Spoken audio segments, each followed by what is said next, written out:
Welcome to On the Edge with April Mahoney Brains. Here, this is the spot where the conversation is pointed, the guests are sharp, and the responses are never dull. Welcome home, Brains. There's only one requirement to hang out on the edge, is that you open your big brain and close your small mind. Did you bring your thinking caps? It's time to put them on, because the conversation starts now.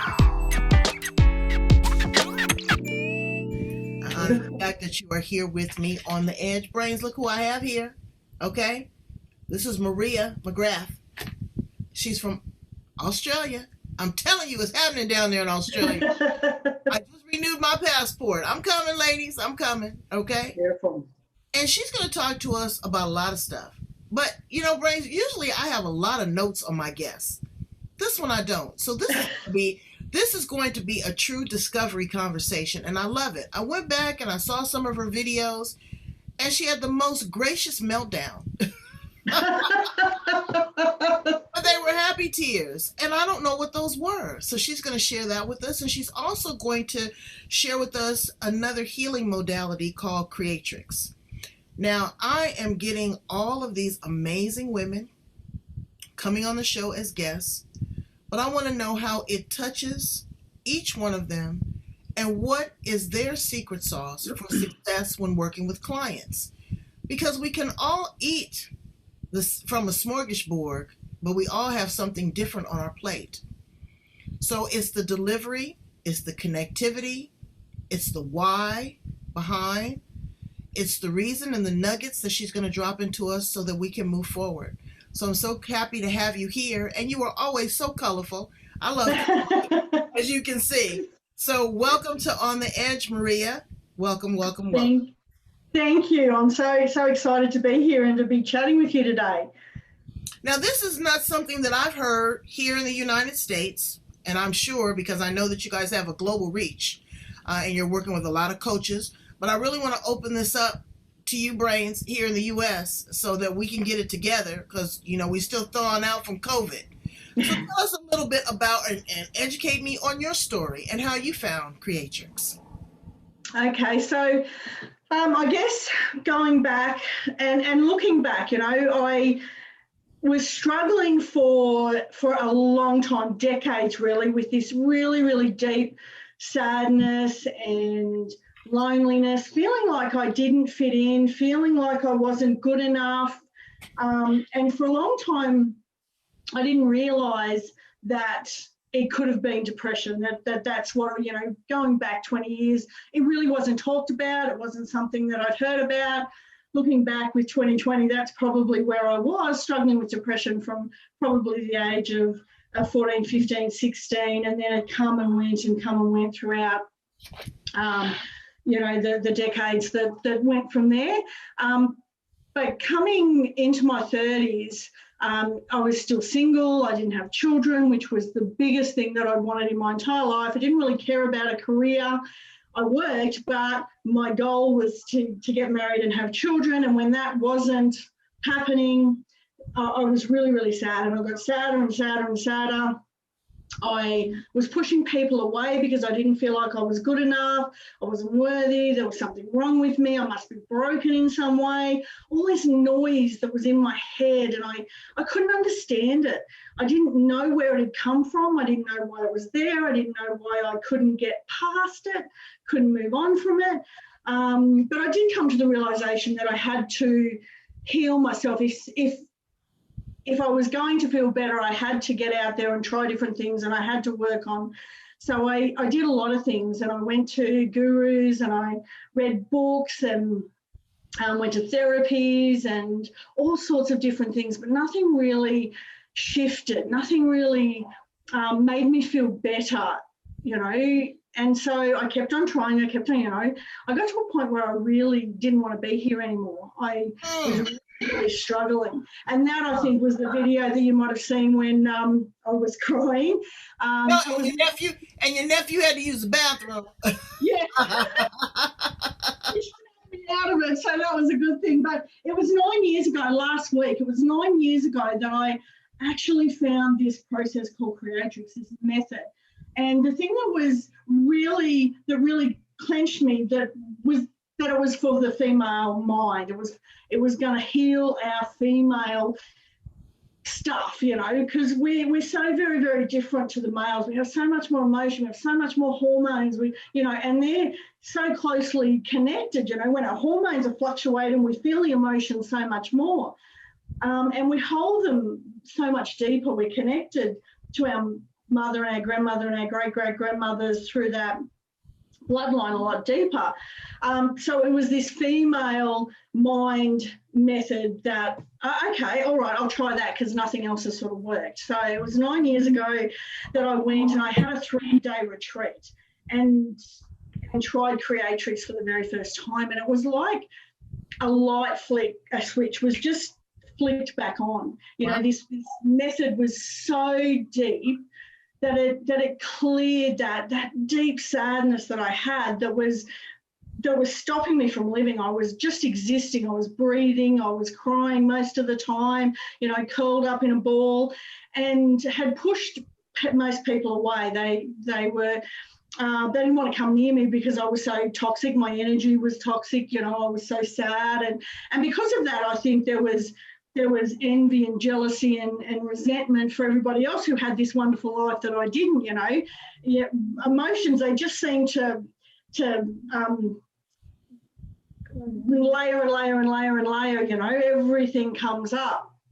So when I found Creatrix, and it's this deep healing where you go inside, it's not somebody else telling you what they think you need to know.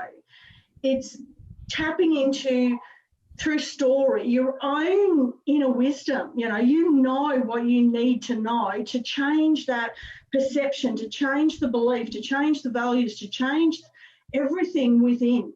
And that's what it was that just, when I went away from that 3 days, it was just like, wow. You know, I got back to my head being up instead of looking down. And, you know, when I walked down the street, I was looking at my feet. I couldn't look at people in the eye. I couldn't even talk to my sister on the phone before that. I was just so closed down. So now let me dig into it, you know, without going too much into the intellectual property and the thing. But what is the secret sauce? I mean, because there's a lot of talk therapy, there's a lot of hypnotherapy, there's EFT tapping, there's NLP, EIGIO. What is the secret sauce here? Is this a combination of this? Is this, you know, are you doing some some psychedelic mushrooms to get you in a and I say that with respect because you know they're doing that here in the United States. They didn't legalize the weed, now they're trying to legalize the mushrooms because that psychedelic trip takes you to an altered state of consciousness, and it takes you deep, and it helps you break that generational trauma. So I say that with the utmost respect. I'm not trying to say that you guys are hippies, and if you are, I dig it too. But you know, what is it that turns that light switch on? I've done some things. I've done a face-to-face meditation with another person sitting in front of me. And the facilitator had me go inside of who she was and her on the side of who I am. That exercise was so powerful because you really put yourself in another person's shoes. So what kind of things are you doing at this retreat that's turning the light switch on? Okay, so Creatrix, and I work with my clients over Zoom. So it's basically, without going into the IP, it's really helping a woman through story, okay? We get them, similar to what you just said, they create a story in their mind. Our subconscious has images for everything, and it knows, and the soul knows what you need to know to heal. Like I could tell you, you're the most amazing person in the world. You're so beautiful. If we have those doubts and those that lack of worth, somebody else saying it's like we have this block up and we don't take it in. We don't believe it at our core when somebody else says it. So this story that they go on, it's like you playing a part in a movie, and you get to watch the movie where you're learning from somebody else, but your own mind is creating it. So it's the learnings go into you. It's like having a wake-up call without having the trauma to do it. You're getting a different perspective a different view. You're learning and watching these characters, and oh my God, you get to know I am good enough. But when it comes from within here, it sticks. It's Whereas if it comes from outside here, it doesn't stick. But when it comes from in here, and you've got that perspective change, that shift, when it's like you know your own name. Okay. Now I know I'm good enough. I know that I can cope with this, or I know. Okay. So, and I say this because, again, my brains want to know, Yeah. So you're on a 3-day hype fest. This is a great experience. How does that carry you through the next 10, 15 years? Well, when I did that retreat, and I do Creatrix sessions, every time something new comes up for me, I reach out to one of my sister facilitators, Transformologists, and we release new stuff that comes up. In that 3 days, in that original breakthrough, I got all the learnings I needed to around sadness, around the loneliness, around grief, and around anger. I didn't do every emotion that I had, but when I went and started my training, I did a lot more. But in that moment, that was what I needed to switch the light back on, because it was those biggest, heaviest emotions that were stopping me from just living. So when I cleared those out, I could remember me. I was back to me without the sadness, without generations of sadness, because it really does go in at that epigenetic, that inherited bloodline level. Absolutely. And release it at that level. So after that, I worked on the I'm not good enough, and I'm not smart enough, and I'm not worthy, and fear of failure and fear of being seen. There was a time I couldn't do video. I wanted to get the message out there that there was this thing that was so amazing, but I couldn't press the button to do a video. So I had to get some learnings around that. So it works on whatever the issue is for you. And when clients come to me, we really do a deep dive as to what is their issue right now. It doesn't matter what I think might be going on with them. It's them and it's their words. So, but it's so hard, Maria, it's so hard for people to express and identify what's going on with them. When they're in this deep hole of depression, absolutely, nothing matters. Mm-hmm. They don't want to eat, they can't sleep, or they have anxiety, or they're self-medicating, or they're, the noise from the outside influences. So a lot of times they can't really even identify with who they are. So I suggest with people that I hear, again, I've never done Creatrix, but I'm learning. But people to start journaling, start writing down your emotions right now. You don't have to be in the program, and then look at it and then read it and do a brain dump. Just everything that's in your mind, just pour it out, do that. And you would be amazed. Start learning to do art. It's just like children. Children tell their stories of pain, suffering, anxiety, stress through art, adult coloring books, through music. They're fantastic, Yeah, there's a lot of ways to figure out what's wrong, because you just say, well, I'm just sad. Well, I'm just happy. Yeah. But to get to that root cause, was it your mother's drama? Whatever it is. So start writing a writing process or some sort of creative process to be able to open up this can of worms. Wouldn't you agree? Absolutely. And that's one of the things we get, the clients to do is to identify that. And the more that they do that, the more they become aware of what they're thinking or what they're feeling, what they're believing in moments when they may be triggered. We go through life in such a state of unawareness that sometimes they don't even stop and realise that they're being triggered by these specific things. So that's one of the things we get them to do, to start getting an awareness of what they're feeling, what they're going through, what are their triggers. And even me listening to them talking about what they're feeling, I can pick up things that they're not aware of as well. Mm. And we create a list. So we have... majority of women have around 30 or 40 things, lists, emotions, beliefs that they have on their list. Some have 100, depending on what they've been through in their life. and it's working on getting the biggest, the ones that feel the biggest, and the body has a reaction, so you can, rate what they are. You can, I feel like 10 out of 10 because, I feel like I can't breathe and my heart's racing. There's a physical connection to that emotion. Mm-hmm. And so we start with the biggest ones because it really is an unlayering process. Absolutely. It's not about getting rid of one or two, because you release those two, then other ones come up. So with a Creatrix, it's an experience. It's a transformation experience where they have a number of sessions to really work on all of those layers until they find themselves without so much stuff that they're feeling, they can feel it in their body, that there's been this release, that there's been a shift, and they feel. So let me ask you this question. When you greeted your new self, when your new self surfaced, how did you identify with that? Because I'll tell you, I was on a weight loss journey, which I need to probably take that trip again. But I was on a weight loss journey, and I lost a lot of weight. And, I pride myself on my self-esteem. I don't have those feelings really, because I work on me and I love it.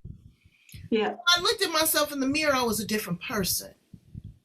And that was another mind shift, because you're going from one extreme to the next. So, bringing it all together, I think that's what the continuous work with Creatrix or any program that you're doing is, that continuous support, be it AA or, talk therapy, whatever that is, because you are greeting a whole new person. That subconscious mind, again, we only use about 20% of it. So there's 80% of it that's still dancing around in la la land that we haven't even been introduced to.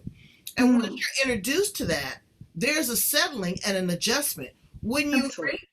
Absolutely. Yeah, for sure. And I can remember looking in the mirror and saying to myself, I don't know who you are. I have no idea who this person is, when I was at my worst. And when I had released all these layers, it was, I'm who I was always meant to be. There was this feeling of peace, and peace takes a bit to get used to too, because instead of all that noise running around in your head, it feels empty, and you can think, oh, I'm not sure if I like empty, but then you say, oh, you know what, this is what peace feels. And so there is an adjustment. There is getting used to this new way to be. And then if other things come up, then you have the tools and the processes to work on that. But I still have coaching, and I keep in touch with my sister Transformologist. I work on new stuff because life happens. Right. It's now, always... the third thing, the outside influences. Because now you are reintroducing yourself as the new Maria McGrath. Okay? Here I am, diva. Are y'all ready? Mm-hmm. And people are shocked because they're used to the more subdued or the angry or the sad or the person that won't make eye contact. Mm-hmm. And then here you come with these bright colors and glowing skin and pretty purple glasses. And you say, world, are you ready for me? You lose in that shift. You lose a lot of people. You lose a lot, and maybe not everybody, but I do, because I edit and filter all the time. If it ain't working for me, you got to roll. You got to go. Yeah. I'm not gonna bother you, but you doggone sure ain't gonna bother me. Yeah. So when you reintroduce yourself to these other people, they still got this negative chatter. Oh, well, my God. We'll use a person that's lost 100 pounds. You see them, and then, oh, well, she's this and she's that, and now she's then and this, that, because your self-worth has escalated. Yeah. And now you're seeing life from this helicopter view instead of seeing it from underground. Yes. And you have these other people. So how do you, because you're working on yourself, but you got to work on your mama and your boyfriend and your kids. You've got to accept the new person who you are. Do you help people kind of navigate through that too? Because that's a challenge. That can set you back. Well, I do, but I pick and choose, I guess. I pick and choose. You know, if there are people that are just negative, then I don't take part in that. I did find it really hard because the conversations weren't on the same level anymore. I was living in a different space. I did connect. I did have people come back into my life because the anger and the sadness had pushed everybody away. So there was some that come back, and those that stayed were the ones that were interested in where I was, how I was doing, and coming on the journey with me. You know, so I have a number of friends, and they wanted to know, and they, you know, oh, Maria, this happened to me. What would you do? Or how can you help me help somebody else? You know, I have a friend who said, you know, I've got this friend at work and she's struggling. What would you tell me to tell her? So the people that stayed around in my life were those that wanted to come on the journey with me. The ones that were exploring, if they didn't stay.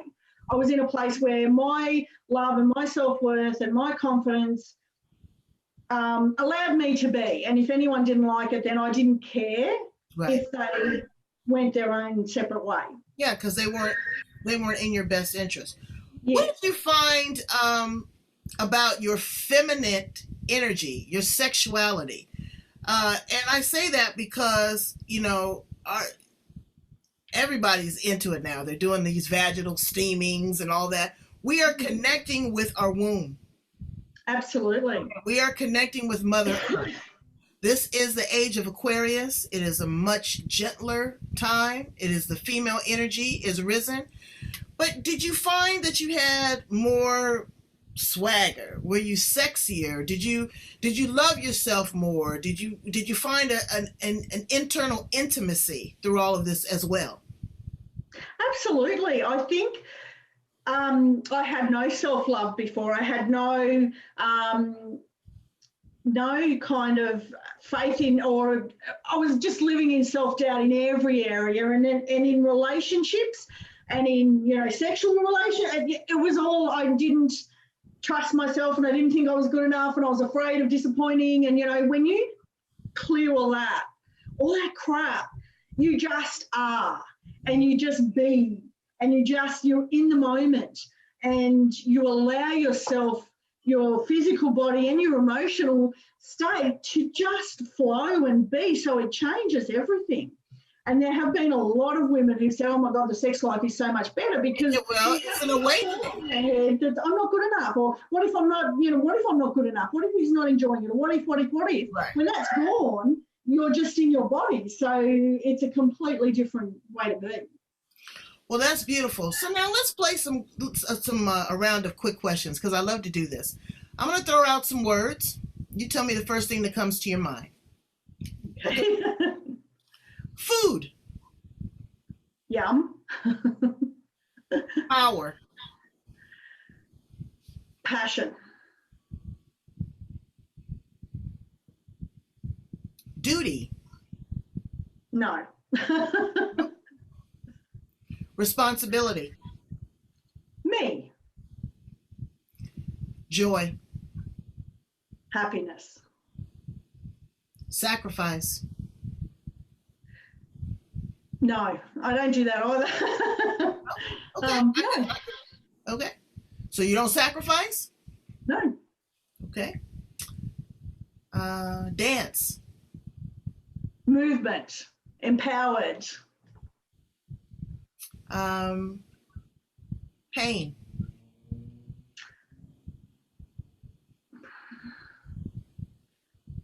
A struggle, I suppose. Pain is struggle, and yeah, so you want to get rid of that.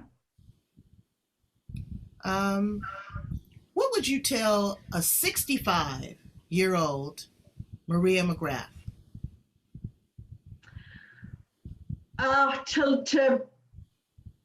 She would tell. I'm telling the 65-year-old. Yeah, you at this age. What would you tell yourself at 65 years old? See, normally people go back. What would you tell a 25-year-old? But what are you going to tell the person that you are evolving to be?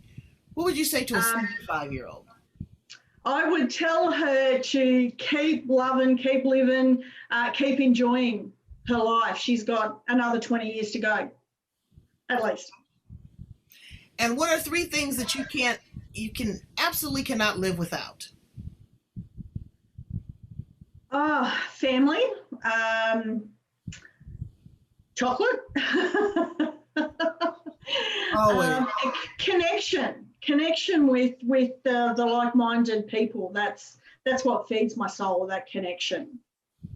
And what would you say to the woman that's out there that's struggling right now, but doesn't know which way to turn? I mean, again, there's so many options out there. There are, yeah. And so what I want you to do is I want you to convince her, in a loving, and this is not a sales pitch, Brains. Yeah.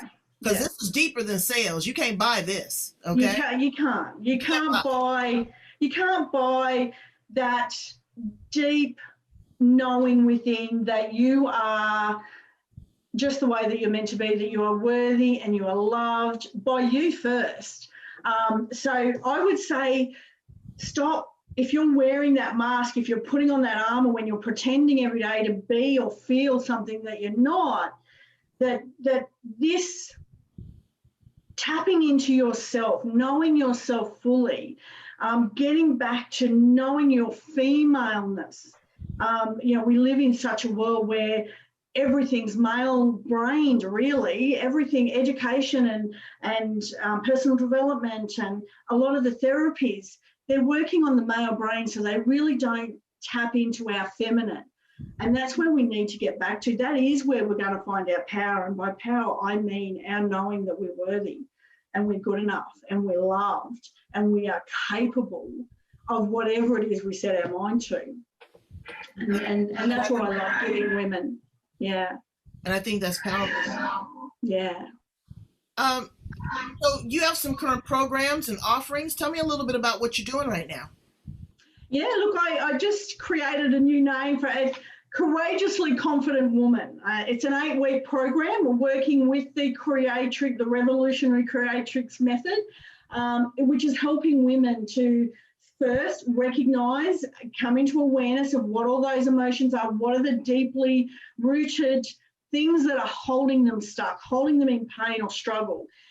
So that's the stage one. And then it's releasing them. Once we work out what they are, it's releasing them through Creatrix. So it's 8 weeks to creating the best version of you, a courageously confident woman. Well, I mean, that is some heavy lifting. It is. And it's very valuable. It's very sincere. Everybody wants to be authentic. Well, Brains, everybody can't show up authentic because sometimes that's an ugly look. Okay? And you have to keep it real. You have to look at yourself. It's like a shirt. You got to turn it inside out. And you got to pick off the lint balls and you got to, iron it to get the wrinkles out. You have to do the work.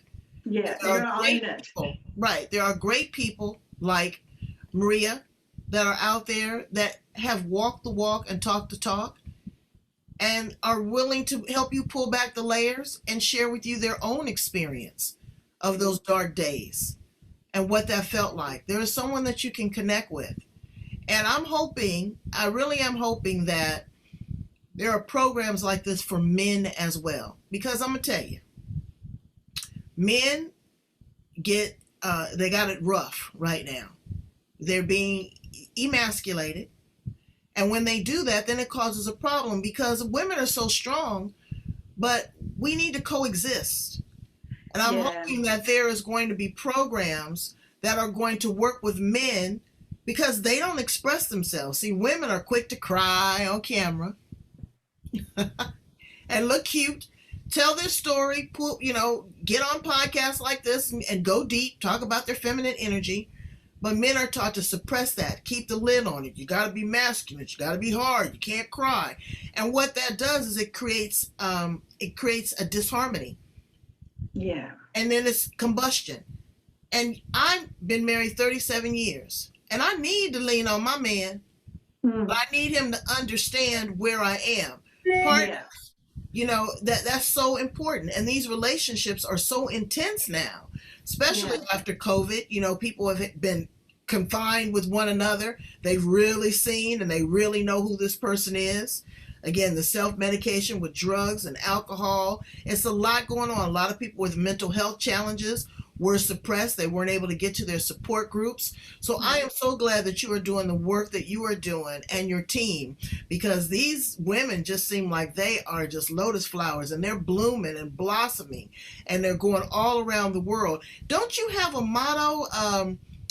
Setting 10 million hearts free. See, I told you I was paying attention. 10 million brains. I see there's 2.4 billion on the planet.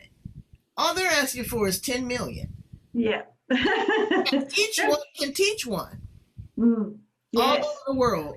Well, a woman, when she sets herself free, when she releases that, her energy and her knowledge and her new being, it ripples out, to the women who are her friends, her family, her children, male and female. And when we understand ourselves better and we're truly uniquely ourselves without all the crap, without all the pain, we're encouraging and we're opening to men and have better relationships when we don't have all that fear or betrayal or sadness and all of that stuff. So when we set 10 million hearts free, hopefully that'll ripple out to a lot more as well. Or they have the obligation to feel that they need to be a certain kind of way. You need to be submissive. You need to go along to get along. Some women never identify their entire lives. They never identify and grapple and grab hold to who they are. And that's sad. And it doesn't have to be that way. No, it doesn't. It's a much easier, better way to be. I can remember being that woman who was so angry and hurt and resentful and sad. It was horrible. It is. I didn't want to be that way. That's why I kept searching until I found something. I've done the hard work, ladies. I found the solution. You don't have to do 1,000 different things. Exactly. Now, a program like this, is this very expensive? Is this very costly? Because again, we want to make it accessible to people, but also too, we're talking, top shelf. It is, and women have to want to heal themselves. So they have to want to invest in themselves. I guess it depends on what personal development you've done before, whether you find that it's cheap or expensive. Some people say that they would sell their house if they had known the results that they would get with this. So, in that respect, it seemed cheap to that person who would have given their whole world to heal the stuff within. But it is very uniquely individual for each woman. It's what's going on with her, where she's at, how much stuff she's got, what is her financial state, all of those. It's not just a one size fits all with the program or the money.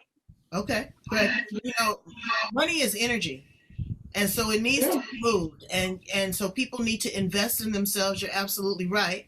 Do you have, I don't know, I'm just putting it out there. Do you have a philanthropic arm in Creatrix? Do you give away scholarships or have programs or, events?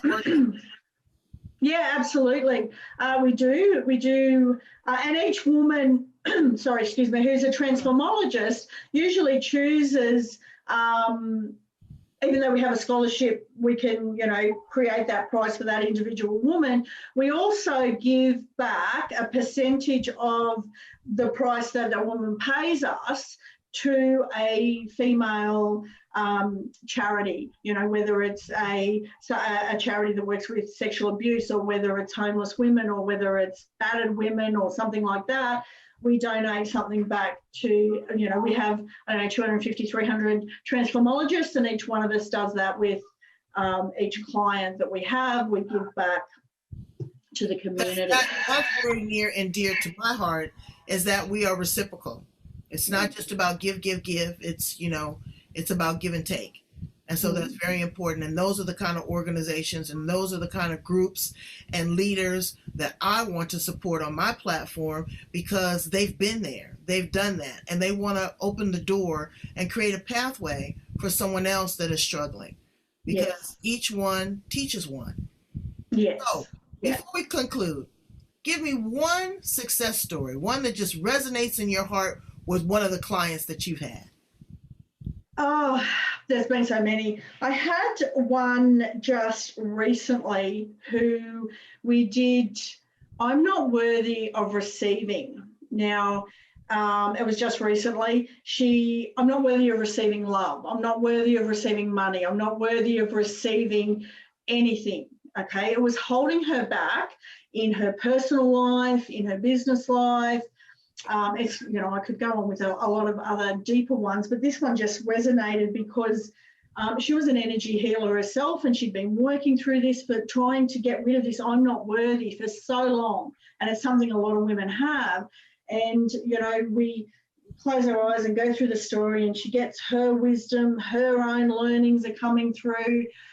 And you open your eyes and there's this smile, and sometimes there's tears of joy, but it's a goosebump moment for me when I see a woman who's just literally, her face is transformed in that 30 minutes of doing that one belief or one emotion that goes. And it's now we do a scenario. What do you think? How would you act with that in the future if that triggered moment happened? And she was, oh, no, someone would say, I love you. And she'd go, no, don't believe you. No, go away. I can't have that. You're going to hurt me in some way. And then after we say, what are you going to do? Someone says, I love you. Yes, and so you should. I am just so awesome kind of thing. Wow. It's just this complete, utter change in such a short space. And her face was just sheer joy. So that was just last week. That's why I guess it's close in my memory. But having a woman know I am worthy of receiving love is amazing. That's right. And that it makes you feel good too, because you've helped her walk that walk. You've held her hand, and you're still going to hold her hand. You've built a relationship. Yes. That's what people want: emotional intelligence and relationship capital. I tell them over and over and over again. And that's what you get here on The Edge.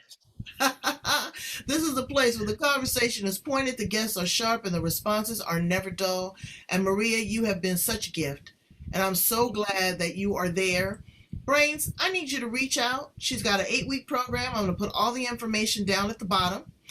In addition to that, I am going to put her interview there. We're going to run it on all the major hotspots. You know where to find me: LinkedIn, Twitter, Instagram, Facebook. Connect. These women in South Australia are moving and shaking, and they are coming from the root chakra, and they're coming up like a hurricane, or what do you call it, a tornado. They are really, really spiraling out of control in a good way. And I thank you so much. Please tell my brains how to get in contact with you. I want them to talk to you. And again, a consultation. It costs you nothing for the information. Yes. Yeah. And I've got a link that I've given you for my calendar if they want to have a free chat with me. Otherwise, Restore Balance and Harmony at gmail.com is my email. It is also my Facebook name, Restore Balance and Harmony, or my female closed group is the Feminine Evolution Academy. And she does some amazing, quick and slick, Facebook Lives. I share them with you. Pay attention to them. People aren't just doing this because it's a job. Everybody's got a job. Everybody's got to earn money. But if you do what you truly love and you're making a difference, you'll feel like you never worked a day in your life. That's right. Yeah, right? Absolutely. All right. Deuces, brains. Peace out. Be good to yourself. You know what you can count on. Bye-bye.